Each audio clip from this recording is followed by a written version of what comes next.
Welcome back to another episode of Marketing Girly by Sky Society. Today, I am very excited to be talking with Camille Zingoni. She is the influencer marketing lead at TWA Shy Day on the Nissan account. Welcome, Camille. Hi, thank you so much for having me. I'm very excited to be here.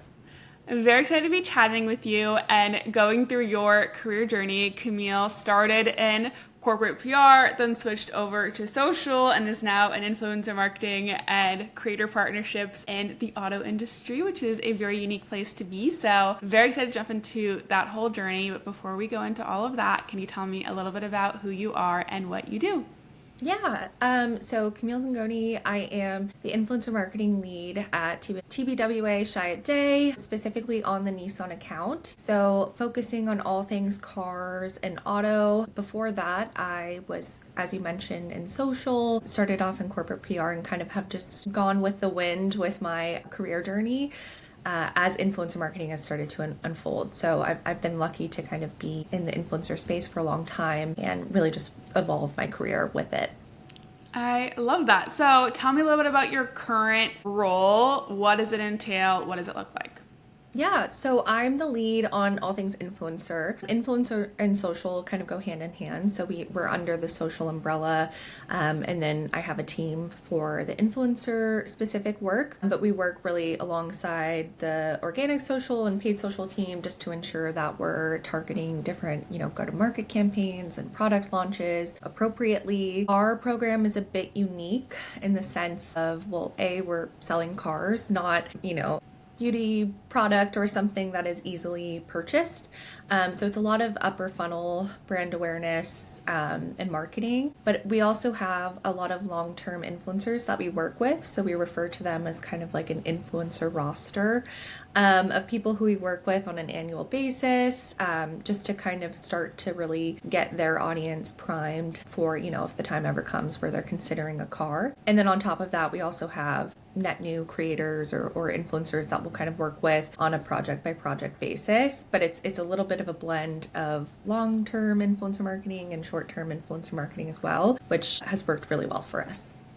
Super interesting because like you mentioned, like I may buy beauty products multiple times throughout the year. It's an impulse purchase. I'm just putting it on my credit card versus people are buying a car once every, I don't know, decade. I'm sure you have the stats on it, but it's not very often and it's a big purchase. So how does that really change the way you think about influencer marketing? Because I imagine it's not a like pay an influencer this amount of money and we're going to make this amount of money, in ROI immediately from it. So how does it kind of change the way you look at your influencers? Yeah, I mean, it definitely does. It has its pros, or I guess not pros and cons, but it definitely has its moments where it kind of allows a little bit more freedom in the terms of marketing because we're really looking for that consideration and awareness. Whereas, in my past life, I've done conversion-based market where it's really just like, if you don't hit this CAC or you don't hit this Yeah. click-through rate, like it's not successful. And I think, as you mentioned, buying a car, it's a huge purchase. And it's one that you're gonna really do the research on, when you're gonna look to your friends, see what they're driving. As you're driving down the street, you're gonna look at the cars you like. So I think our job in terms of marketers is really just to help Nissan be at the forefront of their thinking when they get to that stage. And that's through some upper funnel marketing, and then we get down to the granular level of paid ads and dealerships. So it's a huge ecosystem for sure. That's so interesting. And did you know that you wanted to work in the auto space? Was it an opportunity that came up and it was the right time? Or kind of how did you find yourself in this position? Yeah, I definitely didn't envision myself in the auto space, and I don't think that that's necessarily because I had never had an interest in it. I'm from Florida originally. My dad's really into cars, so I, always had an affinity for cars. But I guess my past experience of influencer marketing, like I mentioned, had been very conversion based. So I just didn't know that there was really a world for kind of this more upper funnel, national or global level of branding. When the opportunity came up to me, I was really, really excited to focus on one account because previously I'd been on multiple accounts, but B, be able to lead a program where I could really dive into a little bit more of strategic thinking and really how we're going to reach near and future market consumers versus swipe up on an Instagram and purchase, which has its, that's a great place for marketing as well. It's just, I had done it a lot in the past. Yeah, just different. What is something unexpected that you've learned about the auto industry? I've learned so much about the auto industry just in my time. I'm like the token car nerd in my friend group now. If anyone has questions, they learned. Sorry, what's the question? Something unexpected. So it can even be anything like maybe we don't consider a certain attribute about a car that we're purchasing, or it could be something that you just didn't even know existed about the auto industry. Anything that you've got, any fun facts that you've got for us? Okay, sorry, completely forgot. Yeah, I think something interesting I learned about the auto industry is just the data behind it. We're able to tell exact demographics of the types of people who buy cars, audience data, what affinities they like, so what sports or what music, what nationality even. So I think just the data behind all of that, I wasn't really aware of. And obviously, we take that into account with our audience team as we're coming up with strategies. It's very in the weeds for sure. And then how about because you're getting, like you mentioned, I think a lot of us, if you have work in influence marketing, can relate to like the performance based or being really held towards like, if we're going to be paying an influencer this much, we need to be able to prove that we're making a certain amount of ROI off of that. And I can totally see the freedom of like not really being tied to those metrics, right? Because there's so many variables that go into a video performing well or a certain collaboration working out exactly how you think it is. So you kind of mentioned like there's a bit more freedom or just space here when you are working in a broader awareness sense. What do you think that has, like, how has that changed the way that you look at influencers, or kind of has that expanded your creativity, or now kind of compare it to the performance-based work that you've done? Like, how is it different, or kind of how has it opened up your perspective? Yeah, I think it's definitely opened up my perspective just from a strategic mindset. I feel like I have a little bit more freedom in terms of testing, and Nissan is always down to, test new things or really inspire, thrill, we like to say, in any way that we can across marketing channels. We still do have measurement framework that is important, like engagement rate, and we're able to pull like CPM and all of those kind of standard metrics, but it's really just conversion based where we don't necessarily have as much data. But it, as you mentioned, has really opened up opportunity for the strategists and social influencer team to really, my goal is always to create influencer marketing campaigns that are smart. That's always the goal at the end of the day. So whether that's partnering with someone you would never think would partner with an influencer, or with a car company, or maybe an influencer that you wouldn't necessarily think would be into a racing event, it's just tapping into multiple different types of creators and lifestyles to ultimately create cool stuff is my goal. Well, tell me about some of the cool stuff. What is anything cool that you've worked on recently that's been really fun? It's been a lot. Like, I think I've been at the agency for 2 years, and I'm already so proud of all of the work that we've been able to create during my time here.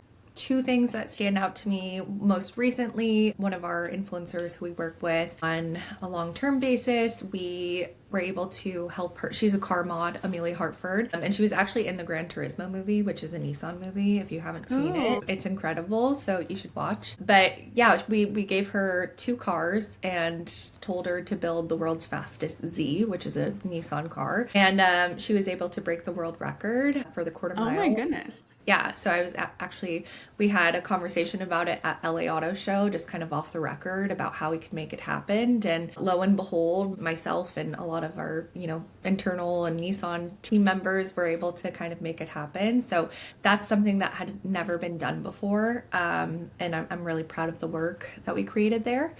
And then also one that sticks out to me, I think this was 2 years ago. Heisman season is always big for Nissan. It's like football, and we're the Heisman house. It's a whole thing. We actually, Caleb Simpson during his prime and like, how much do you pay for rent in New York? We actually brought him to the set of the Heisman house, and he was able to interact with the different mascots and football players, and reading the comments on that one was really fun because people were like, wait, this is the best ad I've ever seen. Oh my goodness. You get to work with, or it sounds like you get to work with some pretty big influencers. Have there ever been moments where you've been like starstruck or just gotten to like meet a creator that you've followed or been a fan of? Not, well, first of all, if anyone is watching this, I love you. All the influencers that I've worked with. I don't think I've ever been starstruck by anyone, but I am more so starstruck by just how intelligent and creative everyone is. I don't know that from like a celebrity lens I have been, but influencers, as I'm sure you know, behind the scenes, there's so much work that goes into it. Yeah. And they're so innovative and able to create some really cool stuff. So I've definitely been impressed for sure. Yes. And it sounds like you were kind of telling me you travel a lot for work. How many trips do you take like a year? Oh my. It varies. I think last year I took 15, 16. Oh my goodness, and what types of events are you going to? Where does your work take you? So the long-term influencers that I work with call me influencer mom because anywhere that they are, needing to go for Nissan, someone, either myself or someone on my team is there to kind of ensure that everything goes smoothly. They get from point A to point B. If they need someone to hold the camera and film for them, I'm there. So it's different event executions from, we had a partnership with Amazon Music last year where we were out in LA a lot. Heisman tour, we'll actually go to different college campuses. Next week, I'm going to the Final Four for March Madness. So going to the men's Final Four. And then after that, we're going to a race for Formula E. So it's kind of just wherever we need influencers, I just go and make sure everything runs Yeah. smoothly. You are a busy girl. Yes. Which I prefer, definitely. Yes. I like can't stay in one place for too long. I love the phrase influencer mom. That's Influence mom. incredible. They call you the influencer mom. So, what have you learned about influencing being an influencer mom? Like, have you picked up any tips and tricks that you see the influencers use, or like any kind of anything come to mind that they've taught you? I think influencers have taught me a lot about trends specifically on social. They're so good at transitions or trends or kind of just getting quick and dirty. And I'm sure in corporate marketing, right? It's like the layers of approval. You've got your legal team, you've got your strategy team, you've got presentations to get whatever strategy you're doing approved. So I think just the ability to be nimble is something that I've been really impressed by. For influencers, they'll text me sometimes and be like, hey, I have this idea. Can I film it right now? And I'm like, okay, hold on. Let me get this approved. But yes, for the most part. So I think, yeah, just their ability to be quick and dirty and think on their feet. Exciting. And then, if you had to say like the most favorite part of your job or the best part of your job, if you had to pick just one single thing, what would you pick? I think, well, this is my favorite job I've ever had. So Oh, props to the team. I think the people I work with are really, really brilliant. And it's been the first place that I've worked where I really feel like my voice has fully been heard. And similarly, like we look to, everyone kind of on, especially on the social team, we look to each other to kind of, always elevate the work and create really cool stuff. So I think the people, I've learned so much from them and I've just gotten a lot of opportunity in terms of leadership and everything. And so it's nice to be in a place where I feel trusted and I feel encouraged to do the work. I love that. Okay, well, Camille, a little bit curious. Now we kind of mentioned that you started in PR, then went to social, then went to influencer. Can you kind of rewind a little bit and talk to me about how you even ended up in influencer marketing in the first place? Yes, it has been a journey for sure. And I'm going to preface this story by noting that I'm a little woo-woo. So, I love it. I love it. yeah, you might hear some woo-woo stuff, but I started off just knowing I wanted to be in communications or marketing in some level. I grew up doing TV production and kind of had like a creative brain, but I'm not good at physically making stuff, if that makes sense. Like I'm not a graphic designer, as much as I wish I could. So I knew I wanted to be somewhere in that space. PR was really, especially at the time, the first thing I could think of in terms of communications and marketing. So I actually got really lucky. My first internship after school was at Refinery 29. And this was kind of at its peak when, Snapchat was a thing. We were having Snapchat series and all of that. So I was there for 6 months. It was Monday through Friday. It was a very intensive internship.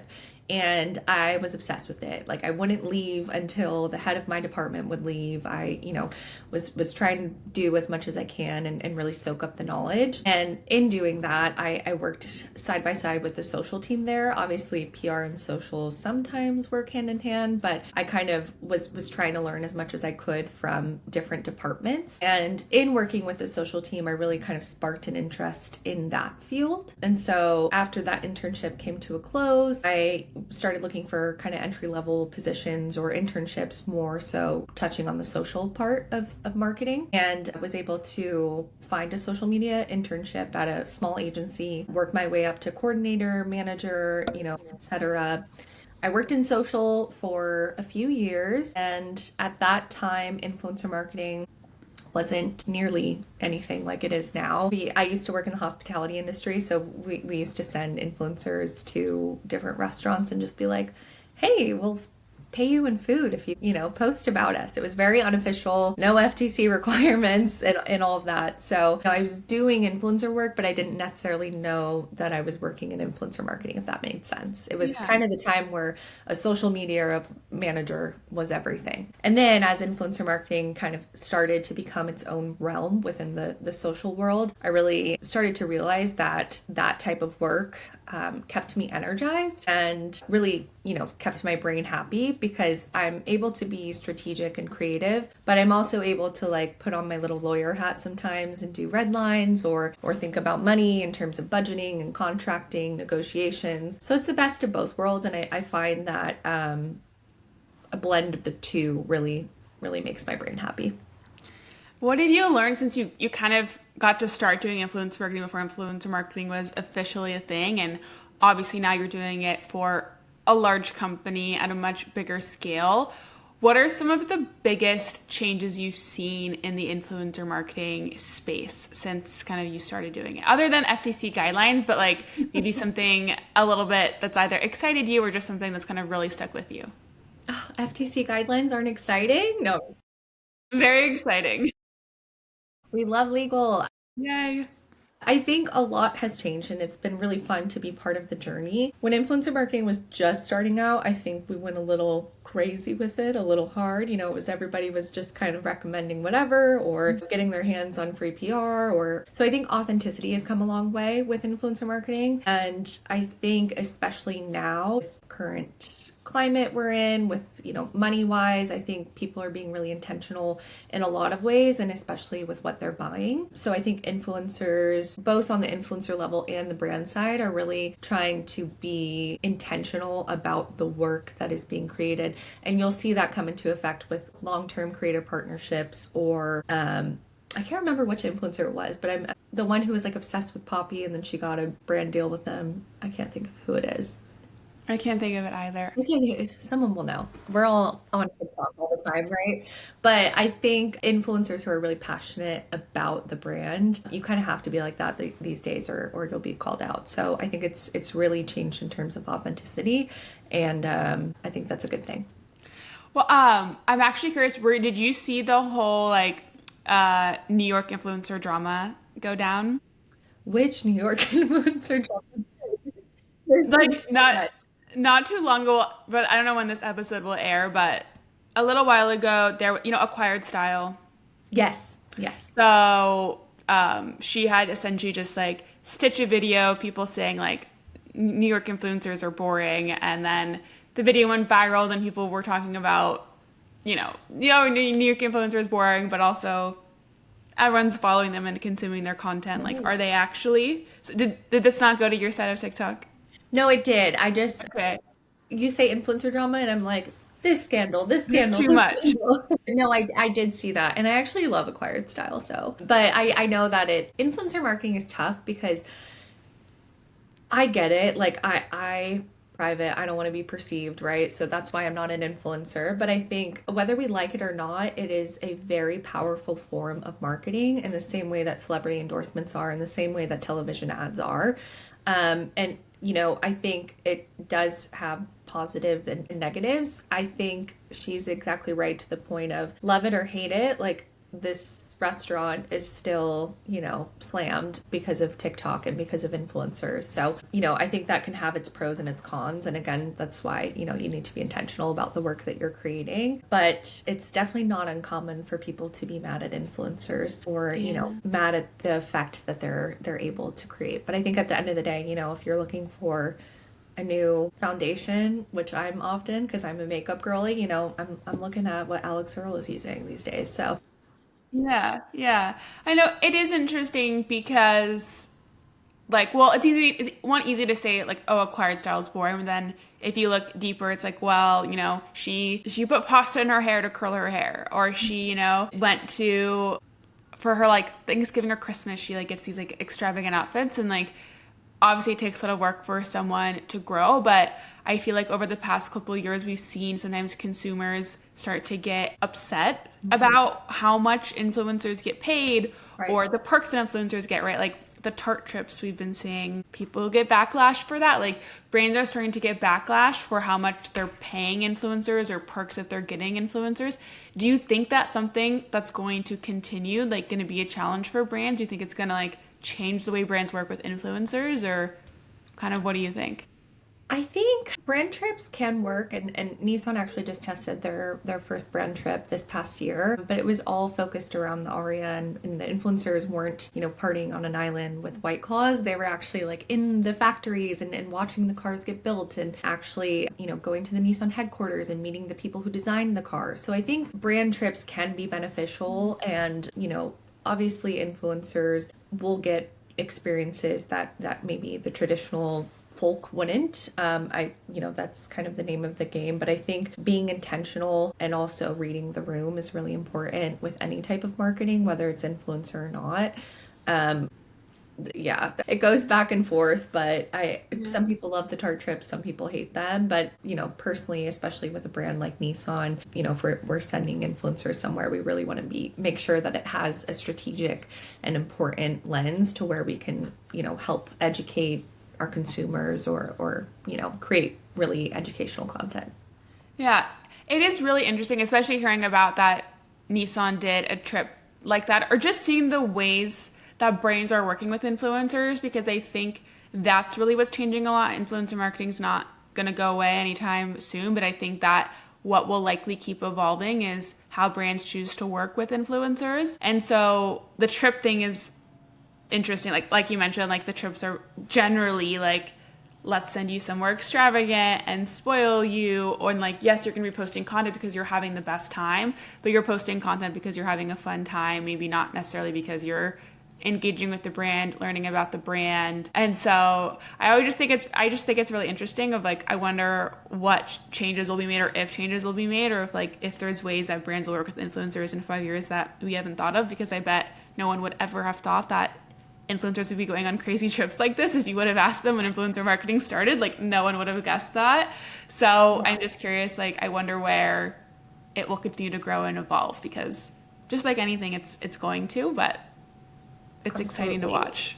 I think it also just depends on how the brand wants to be perceived, right? I think Tarte is very aware of what they're doing, and I think that they're kind of in the mindset of love it or hate it. Like you guys are talking about our Tarte brand trips, and if that's the route they want to go, or any other brand, like it is memorable. So more power to them.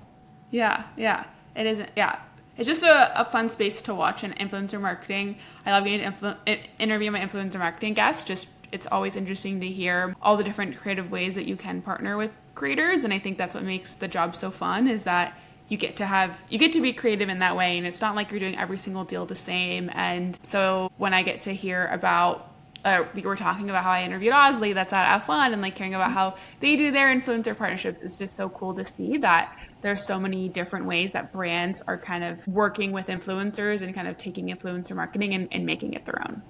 Yeah, absolutely. I think the auto space is really fun for that, especially because cars are so personal, right? It's, if you live in a city where you drive, which is most of the US, Cars are part of so many different life moments for us, whether you realize it or not. So, maybe you had a breakup conversation with your boyfriend in your car, and you'll always remember that, or you brought home your first kid in your car.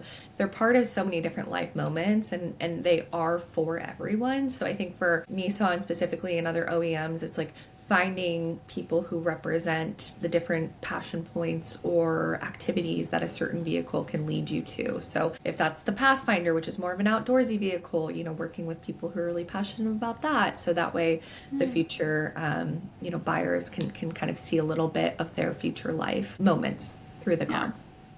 I did break up with my first boyfriend in a car. We just had a breakup conversation. A great place for a breakup. You can put on the sad music, it's a good spot for a lot of life moments. It is. What advice would you give to somebody who is interested about working in the influencer marketing space? Are there any skills that you think are essential for them to work on, or resources they should check out, or any places that they should start?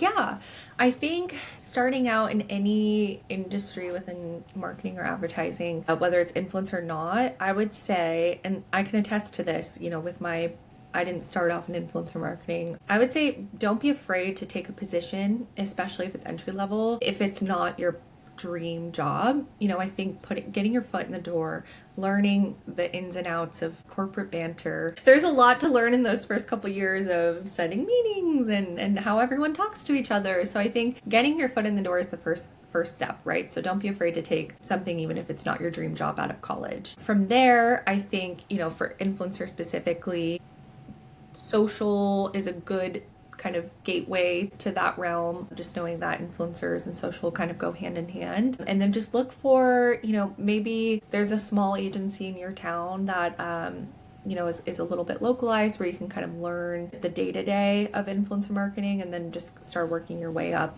If you want to work with brands, or you want to work for an agency where maybe you're on multiple accounts. I think not being afraid to start small. I know it's a glamorous industry, and it can be a little bit, what's the word? See, I told you this was going to happen. It can be a little intimidating at first, feeling the pressure of, needing to work at this wonderful agency, or I want to work at Charlotte Tilbury because I love makeup. Like, setting those intentions is great, because as we all know, I'm a little woo-woo.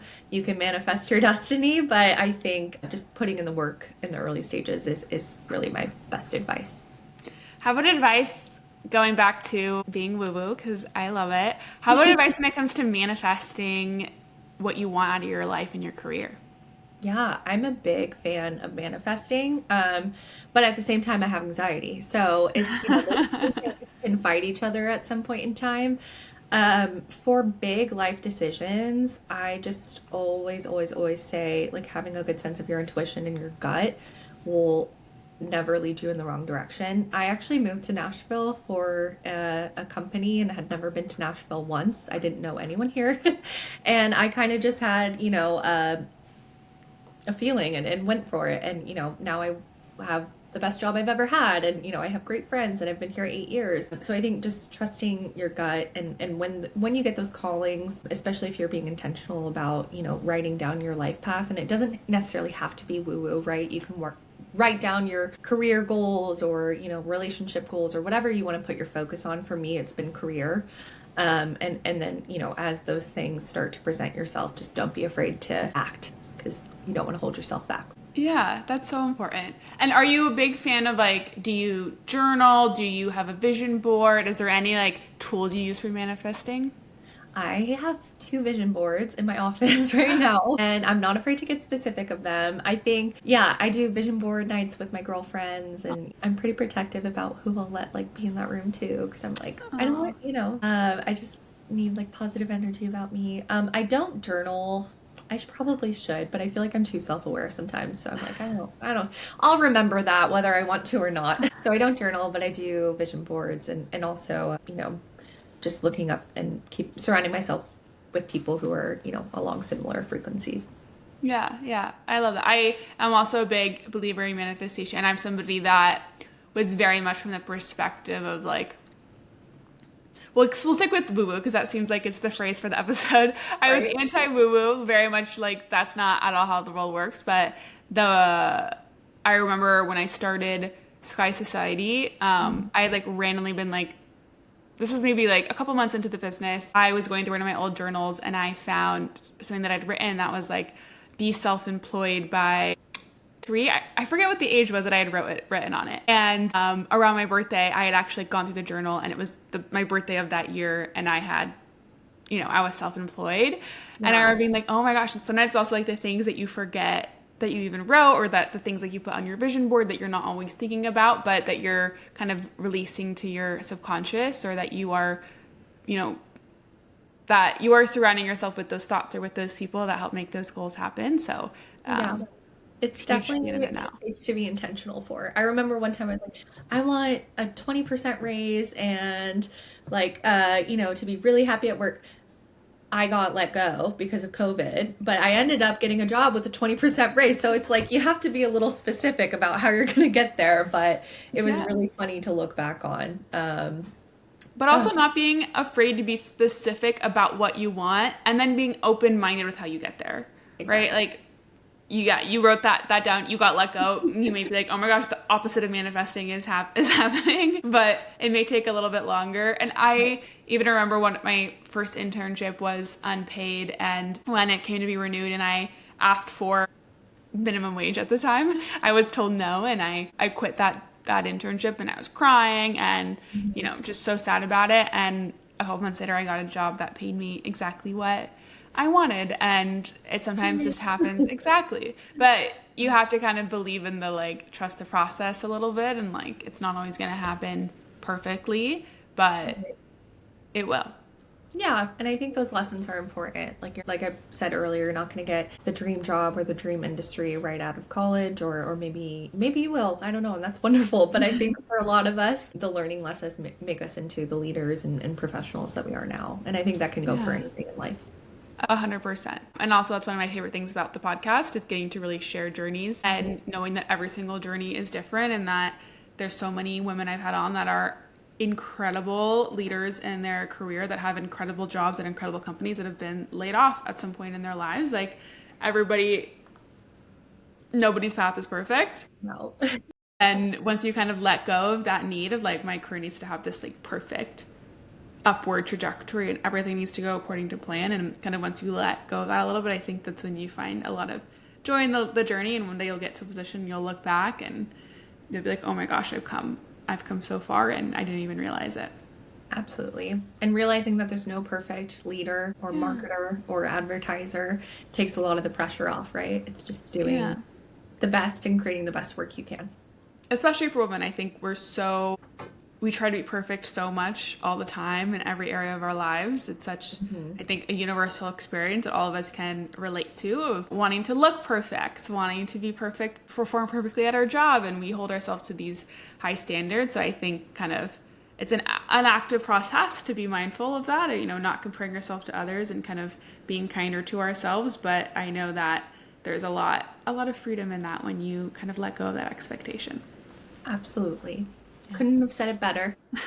Well, Camille, this has been such a fun conversation, and just kind of hearing your journey and hearing about the influencer marketing industry in auto, which is a space that is so new and exciting to hear about, has been a ton of fun. Do you have any last advice you'd like to share with marketing girlies? Sorry, my brain. Okay. Sorry, can you ask me again? And then I will answer. Do you have any last advice you'd like to share with marketing girlies?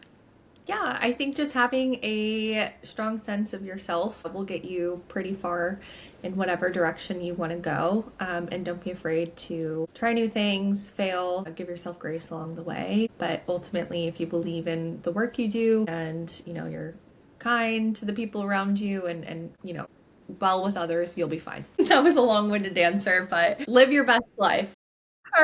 Perfect ending to this episode. Thank you so much, Camille, for coming on Marketing Girly. I've had so much fun chatting with you. Of course. Thank you so much for having me.